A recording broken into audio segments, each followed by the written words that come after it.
reparti pour la suite de The Mortal Instrument, la malédiction des anciens, avec le livre 2, intitulé Le Livre Blanc. Malheureusement, je vous le dis tout de suite, ce livre blanc a beau être dans le titre et être plus ou moins au centre de l'intrigue, son utilité restera relativement brumeuse, et ce jusqu'à la toute fin de l'histoire où il sera relégué sur une étagère sans plus d'explications, puisque les personnages eux-mêmes ne sont même pas sûrs d'à quoi il sert, ni s'il a vraiment servi au personnage qu'il a en sa possession pendant la majorité du volume. Bref, il n'est qu'une excuse pour lancer les événements, tout comme cette introduction lance la vidéo.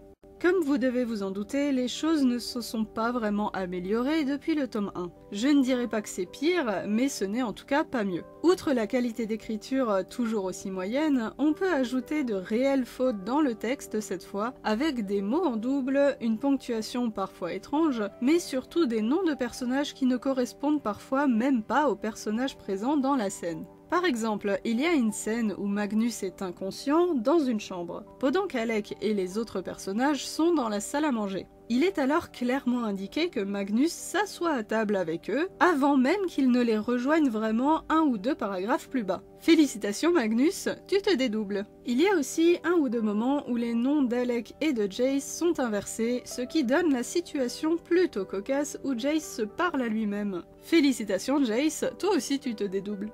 Mais ça reste tout de même anecdotique, il y a d'autres soucis un peu plus importants, notamment la présence soudaine et inexpliquée de Max, le bébé que Magnus et Alec ont adopté. Oui, ça sort de nulle part, en tout cas si on n'a pas lu l'autre spin-off / suite sur les Néphilim de Los Angeles, qui ne m'intéresse absolument pas puisqu'on n'y suit quasiment pas du tout nos héros des 6 premiers tomes. Du coup, ce tome-là se déroule sur une timeline inconnue et je ne sais jamais si un nouveau personnage est vraiment nouveau ou si c'est juste moi qui ne le connais pas et c'est hyper désagréable. Heureusement, ils sont quand même pas mal, j'ai bien apprécié Tian et Jinfeng pour le peu qu'on la voit. Ragnar aussi est assez intéressant, du moins dans les derniers chapitres. C'est à peu près le seul personnage que j'ai trouvé drôle avec son humour noir et blasé, sinon en général les blagues sont plutôt obscures et tombent souvent à plat. Je sais que c'est subjectif, mais je pense que ça vient surtout d'un gros manque de maîtrise sur le rythme de l'histoire. En dehors de l'humour, l'action est aussi toujours mal utilisée, très mal narrée, et presque impossible à imaginer correctement à la lecture, tant tout est flou et mal décrit. Sans compter que les actions sont souvent illogiques dans le scénario même, comme la décision de Magnus de sacrifier des armes capables de vaincre le grand méchant pour simplement soigner un personnage qui ne le voulait même pas, vu que lui au moins, il était conscient de la valeur de ses armes, ce qui va impliquer l'utilisation d'un Deus Ex Machina pour régler le problème du méchant par la suite. Et on n'aime pas les Deus Ex Machina qui sont là juste pour combler un trou de scénario bêtement créé par l'auteur. D'autant que durant tout le volume, toutes les situations se résolvent avec une rapidité et une facilité déconcertantes pour laisser plus de place à beaucoup trop de moments de romance et de discussions plutôt superflues, ce qui rend l'histoire assez creuse. Tout comme la plupart des personnages qui perdent énormément de leur personnalité, notamment Clary et Jace, qui sont là juste pour être là, j'ai l'impression.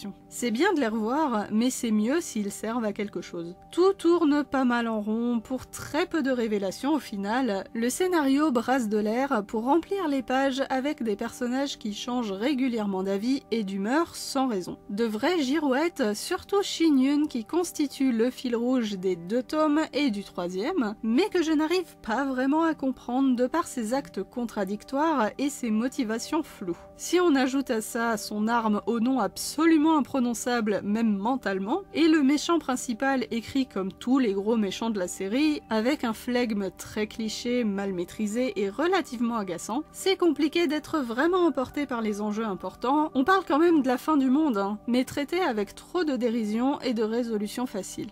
Il y a quand même de bonnes idées, principalement celle de sortir les personnages des États-Unis pour délocaliser l'histoire à Shanghai, où l'on découvre des décors et une culture totalement différents, mais encore une fois mal exploités, avec des visuels de cartes postales qui rendent les descriptions de l'environnement trop lourdes, qui durent 1 à 2 pages pour des lieux que le scénario n'utilisera presque pas, ou en tout cas n'approfondira jamais, tout comme les 4 types de démons qui se battent en duel et reviennent tout le temps. Ça parle limite plus de la nourriture locale que de son folklore pourtant très riche, c'est dommage. C'est la même chose pour certains sujets à peine effleurés qui auraient mérité qu'on s'y attarde, comme la paix froide entre le petit peuple et le reste du monde, surtout qu'ils avaient le personnage parfait pour ça avec Jin Feng, mais aussi la cohorte à peine mentionnée composée en gros de néphilim racistes envers tout ce qui n'est pas humain ou angélique. Et il y a d'ailleurs le sujet de l'ange Michael qui m'a énormément frustrée. Ils en parlent souvent, on voit régulièrement des anges déchus et des démons, mais Michael et ses anges ne se pointent jamais pour faire un petit coucou. Moi vraiment j'attends que ça.